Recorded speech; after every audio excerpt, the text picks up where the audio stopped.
I never thought I'd feel so invisible in my own home, but there I was standing in the hallway, hearing the sound of my family's laughter as they piled into the car. They were on their way to a wedding. Their wedding, not mine. Their excitement filled the house, but not a word was spoken to me as they left. I didn't ask to go. They had already made it clear I wasn't needed. "You're too old for long flights, Grandma. Just watch the house," they'd said with that dismissive smile that always lingered a little too long. I waved as they drove off, my heart heavy with the silence they left behind.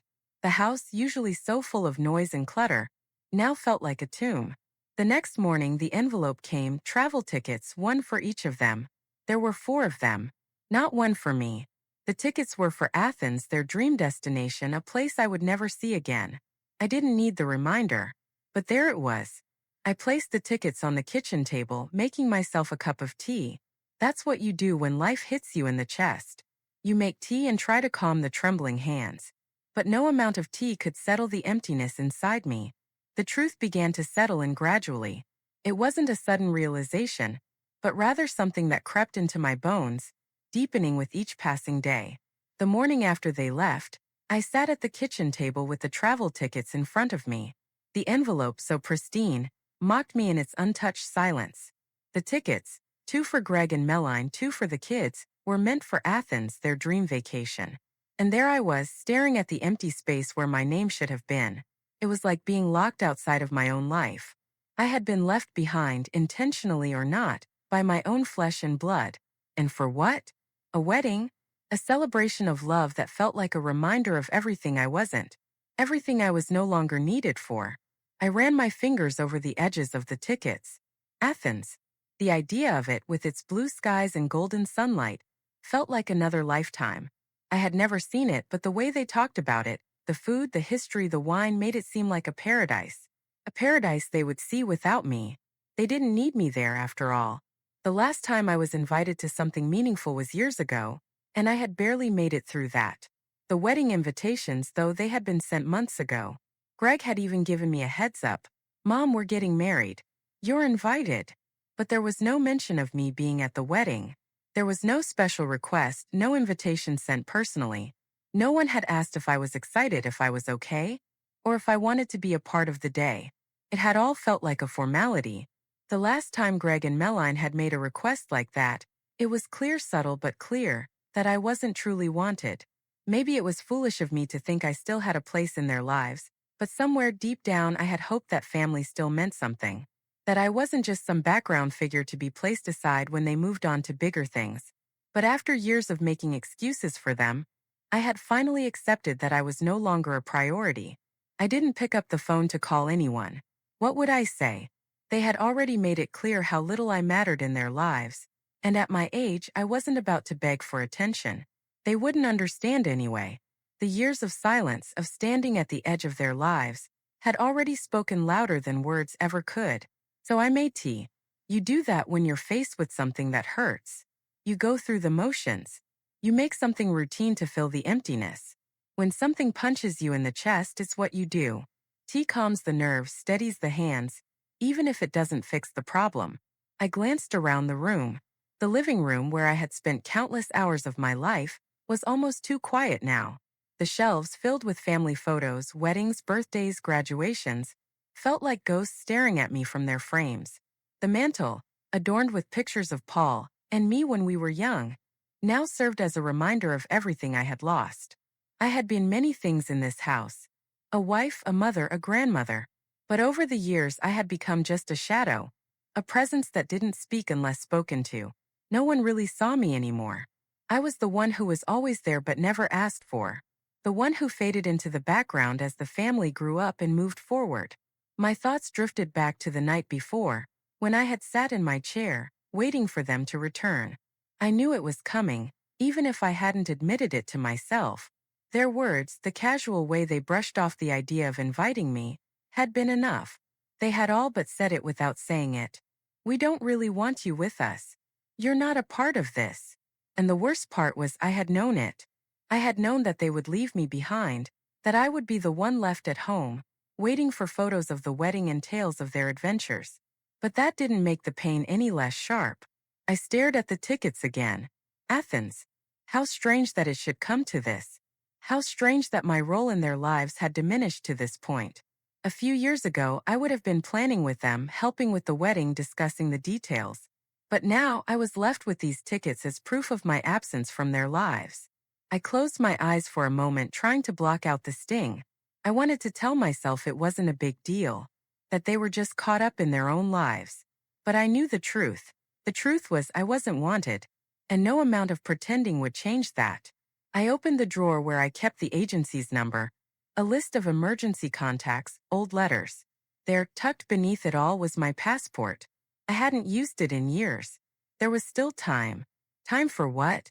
I didn't know, but the idea began to form slowly in my mind. What if I didn't just sit here? What if I didn't wait for them to come back? What if I took control of my own life for once? The thought startled me. I had spent so many years waiting, so many years putting their needs ahead of mine. What if I left? What if I took that trip to Athens just for me? I wasn't going to sit around and wait to be forgotten. I could do something for myself. I had the money, the time, and no real responsibilities. The idea took root. It wasn't a whim. It wasn't just a moment of anger or frustration. It was something deeper. Something that had been brewing for years. I didn't know how to explain it, but I knew it was time for change. I booked the flight to Athens that afternoon. I didn't tell anyone. I didn't ask for anyone's opinion. I didn't care. The tickets I had seen sitting on the kitchen table were my last straw. It was time to take a step into the unknown, into something that was mine alone, something that wasn't about them. I packed my suitcase, carefully selecting clothes I hadn't worn in years, things that reminded me of the woman I used to be, the woman I was slowly becoming again. It wasn't about the trip. It was about the decision to not stay behind, to not be the one left out. I called my neighbor Carol to water the plants. She was more than happy to help. No questions asked. It was almost strange how simple it was. The decision had been made, and there was no turning back now. That night, as I sat on the porch, the air cool against my skin, I allowed myself to think for the first time in years. To feel like I mattered. I wasn't just a caretaker anymore. I wasn't just the one they left behind. I had a life to live, and it was time to take the first step. I wouldn't be waiting anymore. I wouldn't be invisible. The airport was a blur. The hustle of travelers, the muffled announcements, the dull whir of the overhead fans. They all blended into a dull background noise as I stood at the check-in counter, clutching my boarding pass in one hand and my passport in the other. I had no idea what I was doing, other than following through with the decision I had made. There was a strange peace in the chaos around me. It felt as though I was part of something much larger than myself, something beyond the quiet life I had led for so many years. When the gate agent handed me my boarding pass, I felt the weight of what I had just done. I had booked the flight without hesitation, without the usual second-guessing. There had been no phone calls to my son or daughter-in-law asking for permission. I hadn't asked anyone for approval. I wasn't a side character in their lives anymore. I was taking my own life into my hands for the first time in years. The flight was long, but it gave me plenty of time to think. As I gazed out the window, watching the clouds drift lazily by, I wondered if I was making a mistake. Maybe they were right. Maybe it was silly, an old woman deciding to go to Greece all alone. But the more I thought about it, the clearer it became. I wasn't doing this for anyone but myself. I wasn't going to sit here in this house and wait for life to pass me by. I had spent my entire life making sacrifices for others. I had always been the one to hold the family together, to pick up the pieces, to be the dependable one, the constant. And now I was nothing more than an afterthought, forgotten in favor of their new lives. Stung. Really did. But instead of retreating, instead of wallowing in the hurt, I chose to take action. I was going to live for myself, and that meant leaving. Leaving the house, leaving the expectations, leaving the quiet resentment that had built up over the years. This wasn't about vengeance. It wasn't about proving a point to my family. It was about reclaiming something I had lost. A sense of independence, of worth, of purpose. By the time I landed in Athens, the doubts had almost entirely disappeared. The sun was setting over the Mediterranean as I stepped off the plane, the air warm and welcoming, unlike the cold loneliness that had wrapped itself around me back home. I took a deep breath, letting the unfamiliar sense of the city fill my lungs. For the first time in ages, I felt alive. The hotel I had booked was small but charming. A modest place tucked away in a quiet corner of the city. The woman at the front desk spoke English with a soft Greek accent and greeted me with a smile that felt both foreign and comforting. I didn't know anyone here. No one knew me. I could be whoever I wanted. I could leave behind the role I had played for so long, the role of the invisible, dependable mother and grandmother, and become something entirely new. I unpacked my suitcase with a sense of purpose, not rushing through it but savoring the quiet. I was here. Alone, yes, but not lonely. I had taken control, and for the first time in a long while it felt good. The next morning I woke early, eager to explore this new world. The streets were bustling, the air filled with the sounds of people speaking in a language I didn't understand. It was exhilarating. I didn't know where I was going, but that didn't matter. I wandered through narrow alleys, past quaint shops and vibrant cafes, soaking in the sights, sounds, and smells of the city. I didn't check my phone. I didn't worry about whether anyone was trying to reach me. I was here in this moment for the first time in years, completely free of obligation. No one needed me to be anything for them. I wasn't a grandmother waiting for pictures of her grandchildren's vacations. I wasn't a mother wondering if she would ever matter again. The thought made me smile. Maybe I was crazy. Maybe this was all some kind of escape. But in that moment it didn't matter. I was doing something for myself. I walked for hours, not paying attention to the time, just following the winding streets wherever they took me. I stumbled upon a small cafe with tables set up outside under the shade of an old tree. The waiter, a young man with a friendly smile, brought me a menu. I ordered a coffee and sat back, letting the world move around me. As I sipped my drink, I saw a woman walking by, gray hair pulled back in a neat bun, a purposeful stride, and eyes that seemed to miss nothing. She stopped at the cafe's entrance and glanced at me. I smiled, and she nodded, acknowledging my presence before turning to enter the cafe herself. We exchanged polite glances, and then she sat down at the table across from mine. She looked at me again, this time with more curiosity. "First time in Athens?" she asked, her voice soft but clear. I nodded, surprised by the question but intrigued by her presence.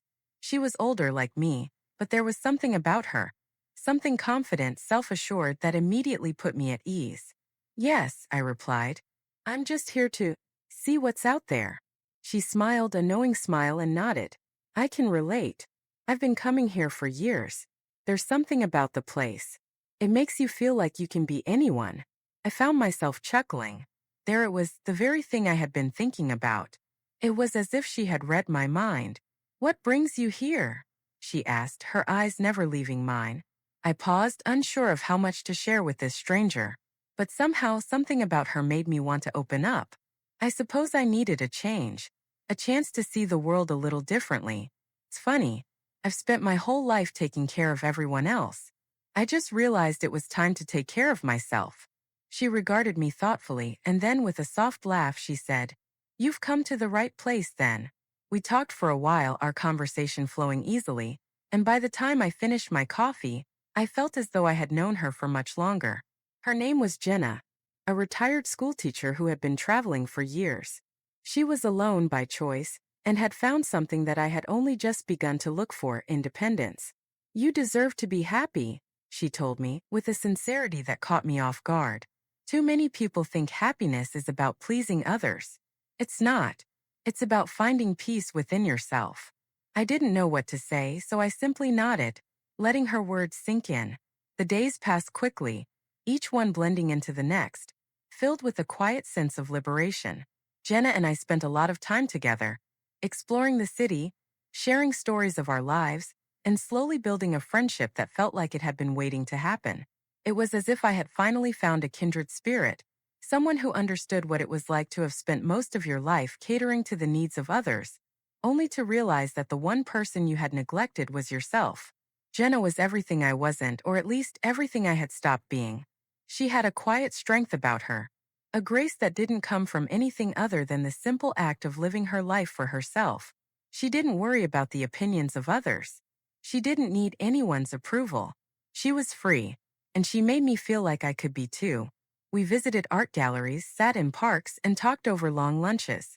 She introduced me to local spots in Athens, hidden cafes, and quiet corners that tourists rarely saw.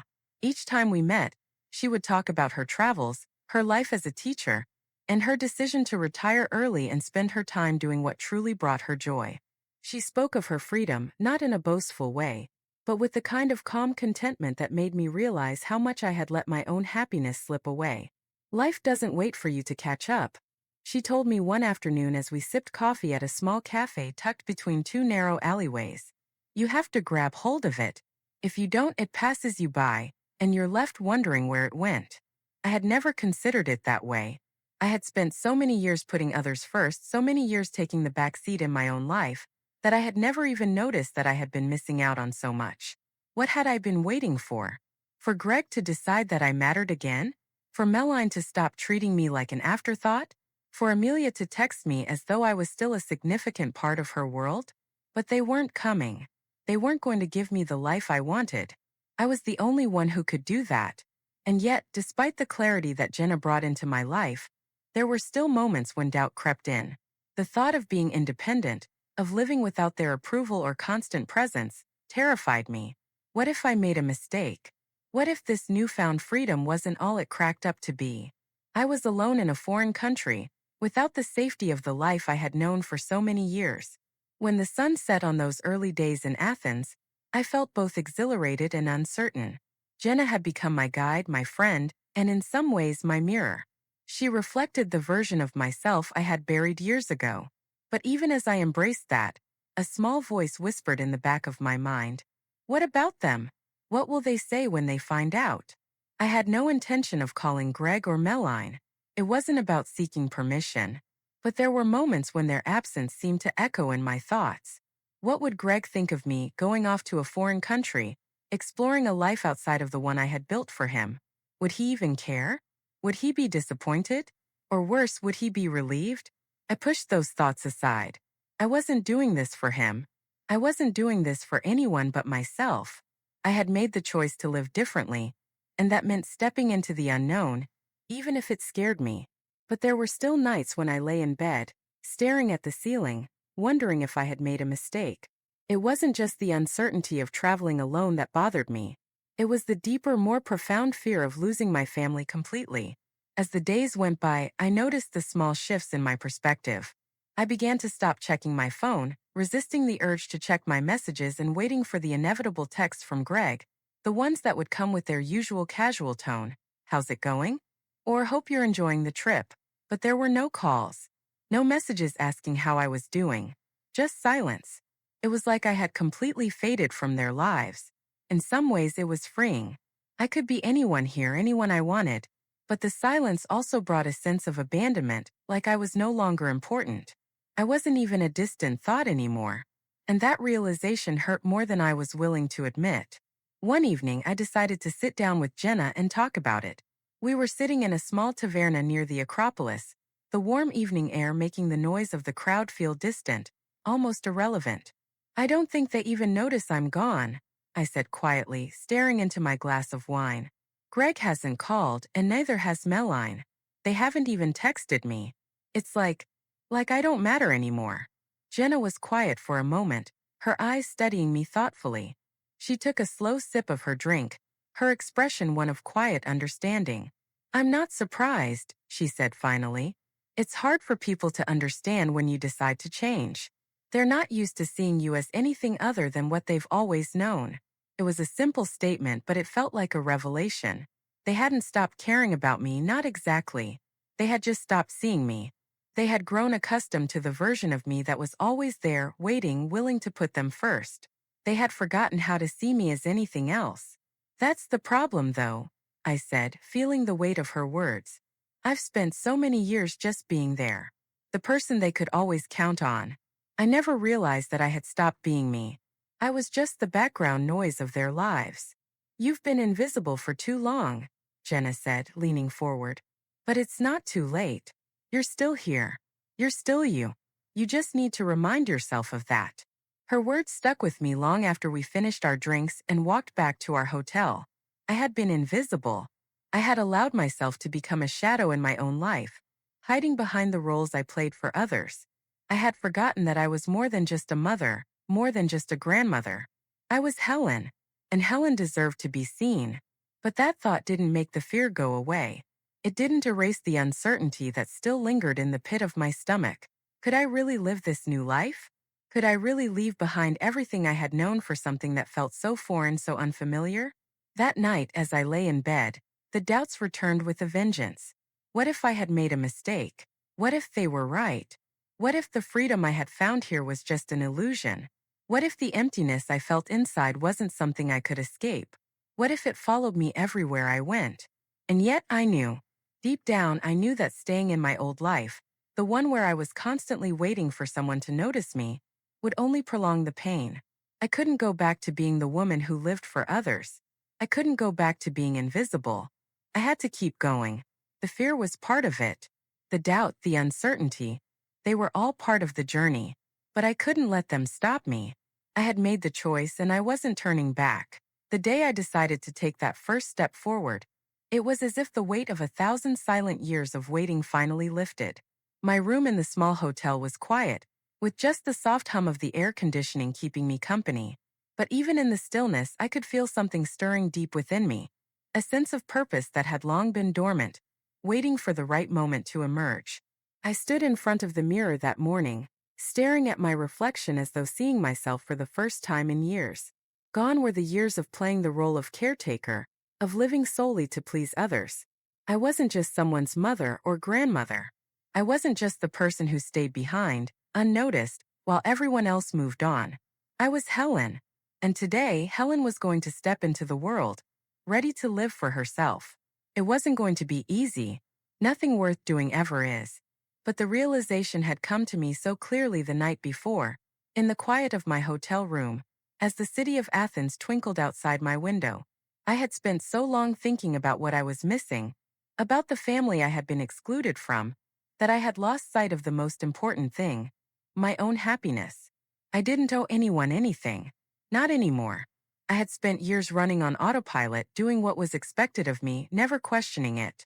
I had given everything I had to my family, but now I had nothing left to give unless I started giving to myself. So I packed my things that morning with a sense of urgency, like a woman who had finally realized she was running out of time. I had no destination in mind, no clear plan. I only knew that I couldn't stay here, locked in my own doubts and fears. I couldn't keep waiting for someone to give me permission to live. It was time to take control of my own story. I slipped on the navy dress I had brought with me, the one I hadn't worn in years. It had always been my favorite, a simple dress that made me feel sharp, like I was someone worth looking at. I tied my scarf, slipped on my shoes, and walked out of the room, not looking back. The streets of Athens welcomed me with open arms. The sun was high, casting golden light over the city, the air warm and fragrant with the scent of blooming flowers. It was like the city itself was inviting me to explore, to rediscover what I had long forgotten. I wandered through the streets aimlessly, just taking it all in. The sounds of the marketplace, the chatter of locals speaking in a language I barely understood, the sight of the Acropolis rising in the distance, all of it filled me with a sense of wonder. It was as if I had been reborn into a world that was waiting for me. As I walked, I felt a sense of freedom that I hadn't known in years. I wasn't just walking for the sake of walking. I was walking for myself. No one was waiting for me to get back. No one was depending on me to make things happen. I could go wherever I wanted, do whatever I pleased, without any expectations from anyone. At first, the thought of living this way with no attachments, no obligations, was both exhilarating and terrifying. The fear still lingered at the edges of my thoughts, like a shadow that wouldn't quite disappear.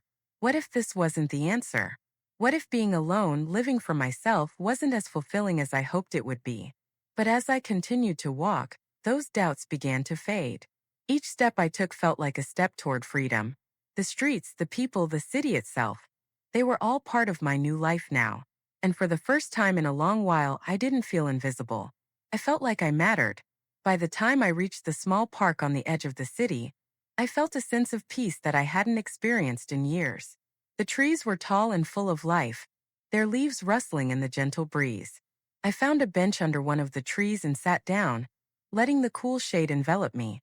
I closed my eyes for a moment, just breathing in the quiet, the stillness of the world around me. I was here in this moment living for myself. And that was enough. The next few days passed in a haze of exploration and discovery. I wandered through more parts of the city, found hidden cafes tucked away in side streets, and even took a day trip to the coast, where the sea stretched out endlessly before me, reminding me of how vast the world was. I started to relax, to let go. For the first time in so long, I was living without the weight of others' expectations. There was no need to check my phone, no need to worry about what they were doing back home. I was finally free to be myself.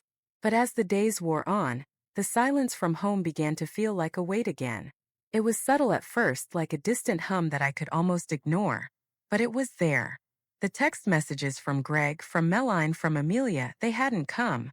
And every day that passed, the more it stung. It wasn't that I expected them to reach out. But a small part of me, the part that had spent so many years devoted to them, wanted to hear from them. I wanted them to know I was okay. I wanted them to miss me. The thoughts crept in at night, when the world was quiet, and the only sound was the hum of the air conditioning and the distant voices of people below.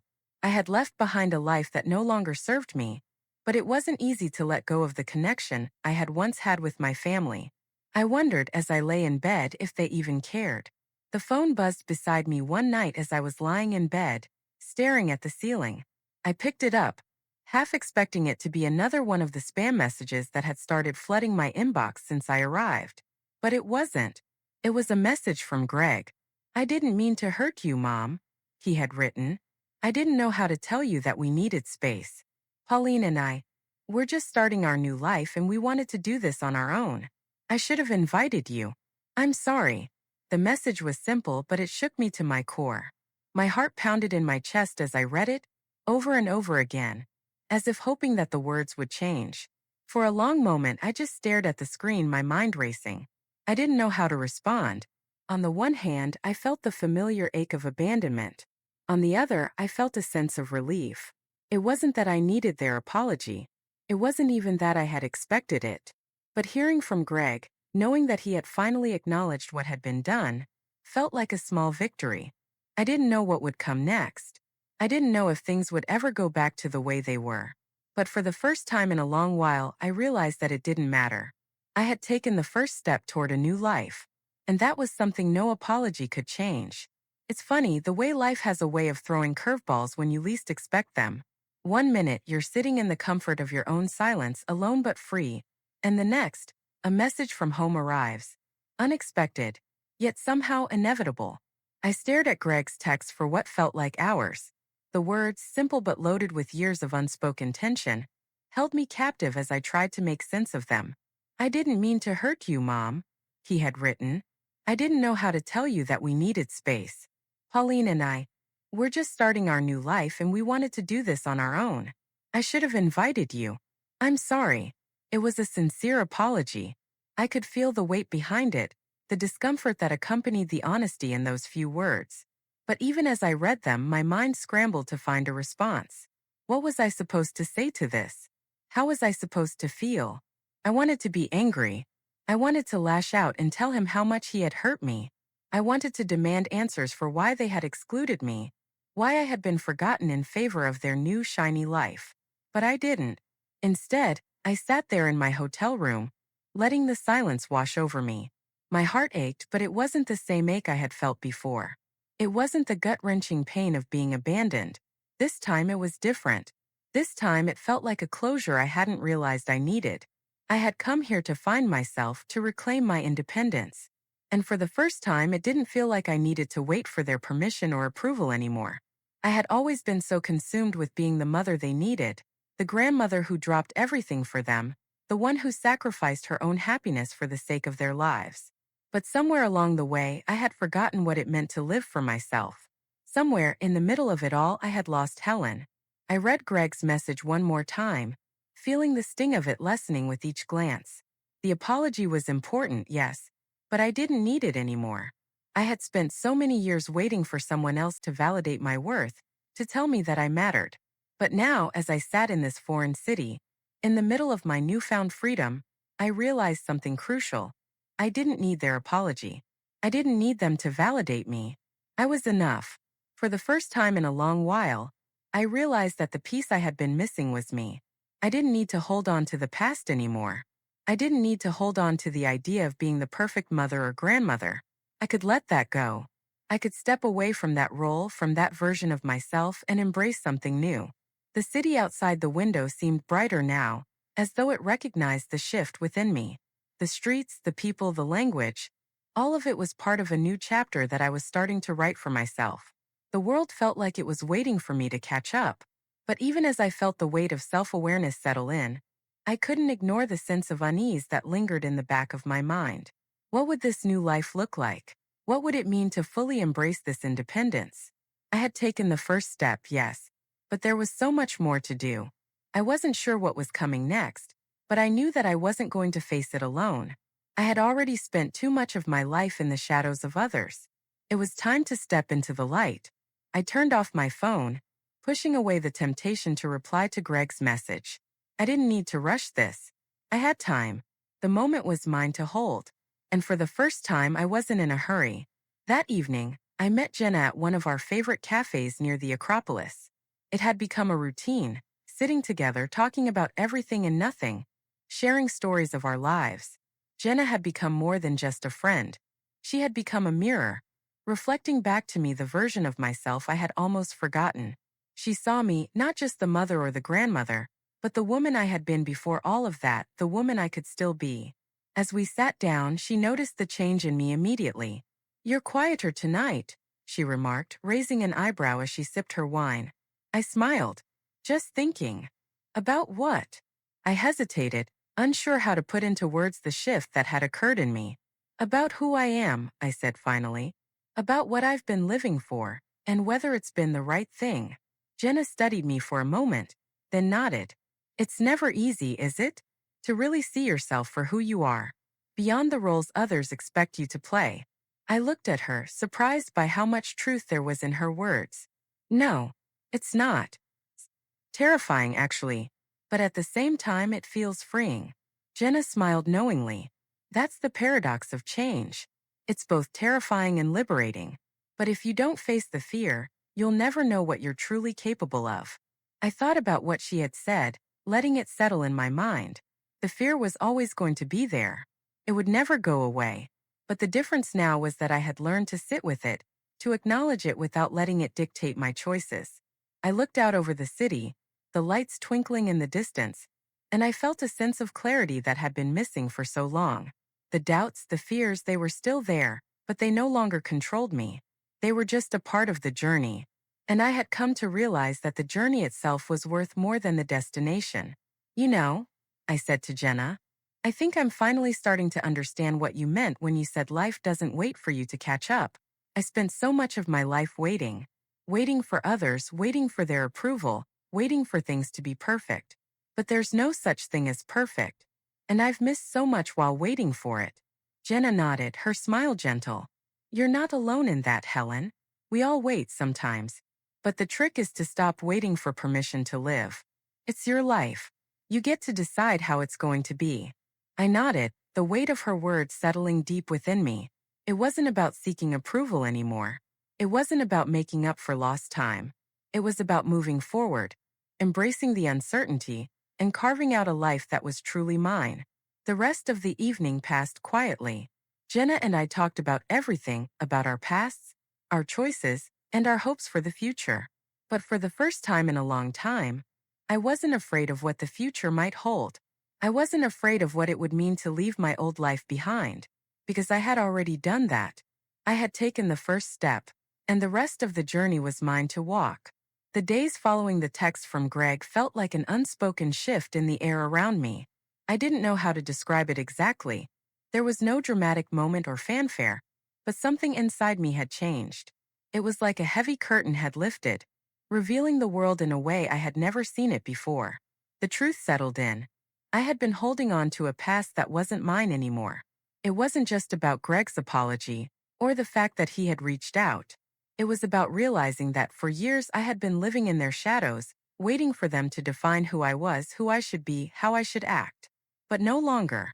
I had taken the step of carving out my own life, and now it was time to embrace the unknown fully. I spent the following days allowing the sense of freedom to soak in. I continued to wander through Athens, letting the rhythm of the city become a part of me. No longer was I just a visitor passing through. I was a woman in the process of rediscovery. The vibrant streets, the lively conversations, the sense of fresh bread and strong coffee. It all felt new and exhilarating. Jenna had been right. There was something liberating about living for yourself. I felt unburdened in a way I hadn't in decades. The world was full of possibilities, and I was learning to embrace them, one step at a time. But even amidst the joy of newfound independence, there were still moments when the silence from home pressed on me. I couldn't help but wonder if my family truly understood what I had done. I had made a conscious decision to break free, to walk away from the roles they had assigned me, and for a moment, it felt like the whole foundation I had built my life on had been shaken. Greg's apology had been important. It had made me realize that, despite everything, he still cared. But it had also made me confront the fact that I wasn't the person I had once been. I had spent years in the background, never questioning the choices I made, never asking myself what I truly wanted. But now, as I stood on the edge of this new life, I was beginning to realize just how much I had lost in that process. It was strange. There were days when I missed them, when I longed to hear their voices, to see them again and feel like I was part of their world. But there were other days when I realized I didn't need them to complete me anymore. I wasn't a secondary character in their lives, waiting to be called in for the big moments. I had my own story now. I made a pact with myself that I wouldn't rush the process. I didn't have to have all the answers right away. I didn't have to know exactly where I was going, or what I was going to do with the rest of my life. The only thing that mattered now was that I was going to live it for me. The next few days were filled with small adventures, ones that brought me a deep sense of contentment. I took a day trip to the ancient ruins of Delphi, the sacred site where the oracle once predicted the future.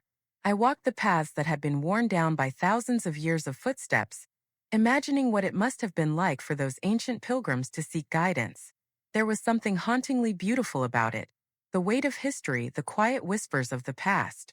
As I stood on the temple steps, looking out over the valley, I realized that I had been seeking my own answers for so long. But maybe, just maybe, the answer had always been within me. I had always had the power to shape my own future. That evening back in Athens, I sat in a small taverna near the Acropolis, sipping a glass of wine as the city buzzed around me.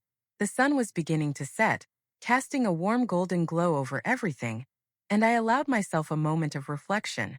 This was it. This was the life I had fought for. The waiter came over with a menu, and I glanced up at him, suddenly aware of how much had changed. I wasn't just a visitor now. I was someone who had chosen this life, chosen to be here, to be free. For the first time in a long time, I felt like I was exactly where I needed to be.